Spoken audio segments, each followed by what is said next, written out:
Asante kwa ajili yetu sote. Kama ukiona kukaa na amani, keti tu. Kama una nguvu, simama. Mungu atakugusa katika eneo lako. Bwana asifiwe. Bwana Yesu asifiwe. Basi tutashiriki neno la Mungu kama tulivyopewa kutoka katika kitabu cha Esta. Esta mlango wa 4 mstari wa kwanza mpaka ule wa 4. Kitabu cha Esta ni kitabu kidogo, kiko katikati sana, kinakifuata kitabu cha Nehemia, kikiwa na Biblia kama kurasa 506, sio 506, mbele ya kitabu cha Nehemia kwenye manabii hapo kwenye mkorongo wa manabii. Esta mlango wa 4 mstari wa kwanza mpaka ule wa 4.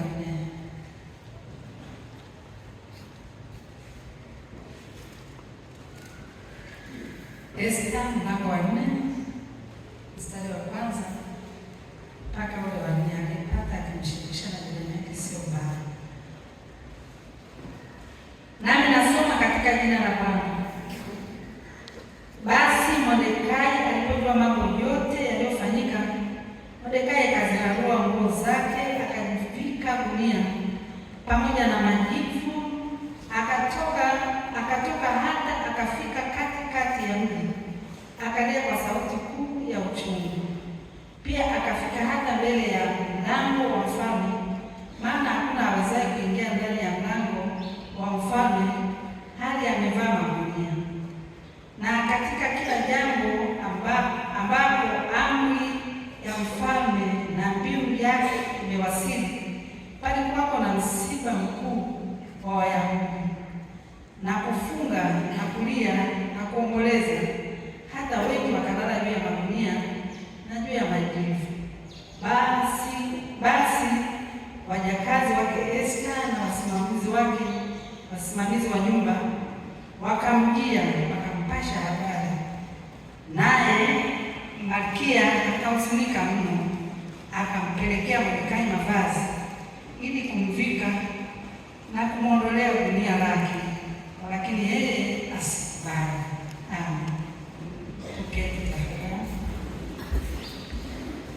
Bwana Yesu asifiwe.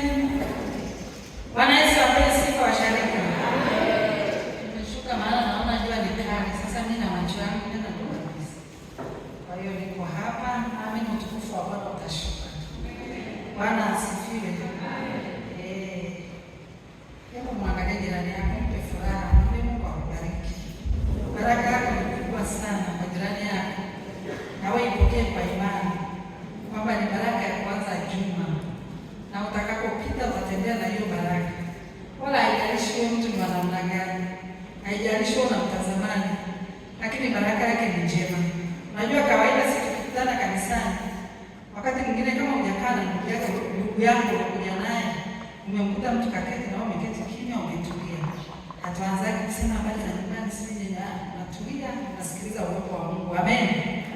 Kwa hiyo wengine hata ukisalia sasa umwambie tena, Mungu akubariki, furahi ukali nyumbani, kaa katika hali ya kutulia, yaani muonyeshe furaha ya uso wako, usije ukawa unashangaa.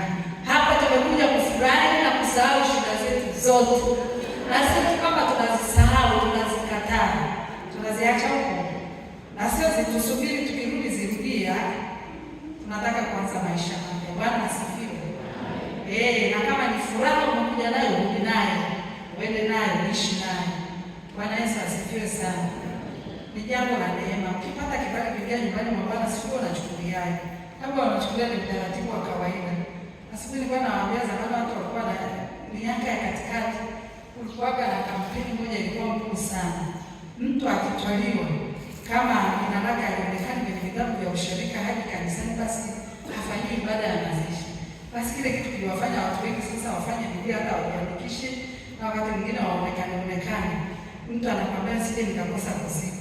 Kwani kuzika itakusaidia nini? Hata wasipozika utajua. Bwana asifiwe. Hapa tunatafuta kwenda mbinguni. Hatujaja kwa ajili ya utaratibu huo. Tumekuja kwa sababu tunasalimisha mioyo yetu mbele za Bwana. Tumekuja tufurahi, tupokea habari mpya ya ukombozi ili tuweze kufika mbinguni. Wala duniani sio petu. Bwana kama ulijikoki hivyo ujue unapoteza. Bora umekaa nyumbani tu uendelee na maisha. Bwana Yesu asifiwe. Kwa hiyo tunamtukuza Mungu, sio kwamba tumekuja tu, na mimi naamini hatujaja kwa desturi, bali tumekuja kwa ajili ya utukufu wa Bwana. Na Mungu akubariki sana kwa ajili ya ujaribu. Leo ni siku ya kwanza katika utatu, baada ya utatu, siku ya Bwana ya kwanza baada ya utatu, na tuna kichwa kinachosema kumtegemea Mungu ni maandalizi ya maisha yajayo. Kichwa kipya sana, lakini chenye maana hii. Kumtegemea Mungu ni maandalizi ya maisha yajayo. Jumapili iliyopita ilikuwa ni siku ya utatu, siku ya CCT. Tukawa na kichwa kinachosema ndugu wakae pamoja kwa umoja. Ndugu wakae pamoja kwa umoja, kama uko unafuatilia vizuri. Na leo tumepewa hiyo neno sasa, kwamba kumtegemea Mungu, tunapokaa pamoja sasa tukae kwa umoja, lakini huko tukimtegemea Mungu ili tuweze kufika mbali, tuweze kufika kule tunakotaka kwenda. Maana hapa kila mtu ni msafiri, hamna hata aliyejengea makao ya kudumu. Hata kama tumeweka makao mazuri namna gani, lakini wala sio petu, tutayaacha, tutasonga mbele, tutaenda mbele za Baba. Bwana asifiwe sana. Kwa hiyo tunachopaswa, muda ambao Mungu ametoka kuishi, lazima tukae pamoja kwa umoja, lakini pia tunakumbushwa kumtegemea Mungu katika mambo yote haya, hata katika kuketi, mazungumzo yetu, mawazo yetu, matendo yetu yamtegemee Mungu. Amen. Maisha ya mwanadamu siku zote, utakubaliana na mimi kwamba yapo katika mfumo wa maandalizi ya kesho yake. Yaani hata unapoketi hapo ni maandalizi. Yaani unatokea tuko njiani ukajipitilia na hapa. Mimi naamini ukijiandaa ukaja hapa, na baada ya kufika hapa kuna kinachoendelea baada ya hapa.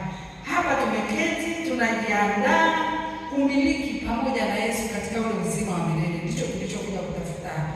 Tumekuja kuleta mioyo yetu kumwambia Bwana Yesu tunatamani kumiliki pamoja nawe. Kwa sababu alisema mimi naenda kwa Baba, naenda kuandaa makao mahali nilipo nanyi mwepo. Kwa hiyo tumejiandaa toka wiki zilizopita. Tumejiandaa, tunajiandaa kila siku. Tunasema leo tuweko hapa. Na Mungu alivyo mwema, ametupa nafasi. Tumekuja hemani mwake. Hayo maandalizi yamefanikiwa. Sasa hapa tumeketi, tunamwambia Yesu tunatamani kumiliki pamoja nao. Kwa hiyo hapa tumekaa kwa ajili ya maandalizi ya mbinguni. Bwana asifiwe. Hata ukifanya kila kitu, lakini mwisho wa siku utajiandaa kwa ajili ya kwenda mbinguni. Wala si vinginevyo. Kwa hiyo tunatakiwa tuiweke mbele kujiandaa kwa ajili ya kwenda mbinguni. Kujiandaa kwa ajili ya maisha yajayo. Lakini maandalizi yetu yamtegemee Mungu na si vinginevyo. Nikukumbushe kila unachokiona kwa macho. Yaani kila kitu unachokiona kwa macho yako kimeandaliwa. Kiwe kimeandaliwa kwa usahihi, kiwe kimeandaliwa kwa ubaya ama kwa mapungufu. Lakini chochote unachokiona kimeandaliwa, hata wewe umeandaliwa na wazazi wako, kwa maana uko hapa. Kila mtu kaandaliwa kwa namna yake. Na wewe unaandaa, kila mtu yuko kwenye kuandaa. Kwa hiyo chochote unachokiona, chochote hata njia uliyopita, popote hata ulipolala pameandaliwa. Amen. Kwa hiyo kila kitu ni maandalizi. Lakini tunachofundishwa na kukumbushwa na kuhimizwa leo ni yaani maandalizi yetu yamtegemee Mungu ili tuweze kutengeneza maisha mazuri kule mbele. Kwa hiyo maandalizi yatakavyokuwa mazuri ndivyo na maisha yetu yatakavyokuwa mazuri. Kwa hiyo maandalizi ni sawa na kusema kila kitu ni mipango. Yaani tunaishi kwa kupanga. Mungu wetu na utaratibu na wa mipango iliyokamilika. Lakini nasema hivi, mimi naamini kwamba maandalizi au mipango ya mtu aliyo nayo, matokeo yake yatategemea sana ufahamu au maarifa aliyo nayo huyo mtu, maarifa ya kimungu ambayo mtu anayo. Yaani mipango ya mtu aliyo nayo, matokeo yake itategemea sana ufahamu au maarifa ya kimungu ambayo mtu anayo ndani yake. Yaani hata tukiwa na mipango mizuri, tukawa na ndoto nzuri, lakini kama hatukumkabidhi Mungu, matokeo yake ni ngumu sana kuyaona yale tunayotamani kuyaona. Lakini kama maarifa yako na ufahamu uko ndani ya Mungu, umemkabidhi Mungu na vile unavyovitamani kuviona viko ndani ya Mungu, basi matokeo yake lazima yatakuwa mazuri. Siku zote mtu anayemtegemea Mungu katika mipango yake, matokeo yake ni mema. pia tukumbuke kwamba chochote unachokifanya leo ndio kesho yako. Bwana asifiwe. Bwana Yesu asifiwe. Ukisoma pale, huyu Amani alikuwa ameandaa mti wa urefu wa mikono sijui 50 kwa ajili ya kumtwika Mordekai, kwa sababu alikuwa haheshimu na kufuata sheria za mfalme. Lakini ule mti akasema, sasa siwezi kumtia mikono peke yake, nataka niwaangamize Wayahudi wote. Kwa hiyo akaweka tu pembeni, kwanza ashughulike Wayahudi wote waingie kwenye kuangamizwa. Sasa ukisoma ukiendelea pale, ule mti aliotengeneza Hamani ndio uliokuja kumning'iniza yeye. Mimi nataka nikwambie, maadui zako wataning'inizwa kwenye mti waliotengeneza. Bwana Yesu asifiwe. Yaani ukiweza kwenda na adui huku ukimtegemea Mungu hatua kwa hatua, hakika siku moja watatumika. Bwana apewe sifa. Unajua shida yetu sisi, tunajitetea sana. Tunajitetea. Tuna uwezo wa kusimama mbele ya sheria na kutetea haki zetu. Lakini nashangaa ama nasikitika kwamba hata wale ambao tunaenda kusimama mbele yao tukidai haki zetu, hata na wenyewe hawana haki. Umeelewa vizuri sasa? Na ndio maana hatuwezi kupata haki. Ogopa sana mtu ukimfanyia baya kabisa. Yaani baya kama mwenyewe unajishtukia. Lakini akasema hivi, namwachia Mungu. Bwana asifiwe. Amen. Yaani ogopa sana ukimsikia mtu umemfanyia jambo gumu kabisa ambalo wewe kama wewe huwezi kuvumilia. Alafu akasema hivi, namwachia Mungu. Tena kwa amani tu. Akakwambia Mungu, mimi nimekusamehe na namwachia Mungu. Ujue adhabu ni kubwa sana. Kama una uwezo, eleza mambo yako, omba toba, omba rehema, omba msamaha. Bwana asifiwe. Kwa sababu mtu akikuachia Mungu, Mungu atakushughulikia kweli. Na wewe ukimwachia adui yako, Mungu atashughulika naye kweli. Lakini umwachie, sio unamwachia huko unaangalia na Mungu, unamwandikia na jirani, unaeleza na matatizo yake. Mwache kwenye enzi ya Mungu. Eleza kwenye enzi ya Mungu. Alafu nyamaza kimya, malaika aendelee kusema juu ya mtu. Siku moja atatupeleka kwenye mti. Bwana asifiwe. Shida sisi hatuwezi. Na sisi tuko mstari wa mbele, tunaangalia nguvu zetu. Wakati mwingine tunadai haki hata kwa rushwa. Mtu anatoa rushwa nyumbani, jambo lake lisimame. Unakuruma hata nafsi za watu. Hatuna kumtegemea Mungu. Kizazi kinachojiangalia, kinachokitegemea chenyewe, Mungu kimemwacha pembeni. Mimi nikukumbusha mtu akiwa Mungu. Katika mambo yote, yawe magumu, yawe mazuri, yawe usiyoyaweza, yaani yale ambayo unajua kabisa unayaweza, hebu mwachie Mungu afanye. Bwana asifiwe. Mwachie Mungu. Wakati mwingine tunapokosa uvumilivu, tunapokosa utulivu mbele za Mungu, tunaposhindwa kupeleka haki zetu madhabahuni kwa Mungu, kama yule Yehoshafati alivyoleta akasimama mbele ya ua wa Bwana, tunaposhindwa kusimama mbele ya ua wa Bwana na kueleza shida zetu kwa usahihi na kuziacha pale madhabahuni, tusianze kutembea nazo, ndio hapo tunapokosea haki. Tunakosa kwa sababu Mungu kila akikutafuta akutendee huruma, hakuja anakuta umetoka umeenda kumweleza jirani. Na kule sio naeleza unateta. Si ushaka Mungu. Nyewe washirika Mungu. Umeshamweleza Mungu. Umemwachia Mungu, tena unaenda kwa jirani kumweleza. Mungu akishuka ila akutendee rehema, anakuta huko unaeleza. Wapi na wapi? Tunashindwa kupokea. Yaani utulivu wako, uvumilivu wako, kumtegemea Mungu kwako ndiko kutakako kutendea haki. Bwana asifiwe. Amen. Tunapohangaika kwa tunakosa, tunashindwa, tunaharibu hata kile ambacho Mungu ametupa. Mungu atusaidie sana. Kwanza mimi nikukumbusha na nikwambie, ndani yako kuna kitu umebeba cha Mungu. Mimi nikwambie tu kitu kirahisi. Sisi tulioketi hapa haimaanishi ndio washirika wanaoishi kanda wote wa ushirika wa kimungu. Wapo watu nyuma yetu ambao hata kanisani hawana habari. Wapo watu nyuma yetu, ndugu zetu, jamaa zetu hawamchi Mungu wala hawana habari. Tena wapo katika dunia 100 kwa 100. Lakini sisi ndio Esther wao tunakuja kukamata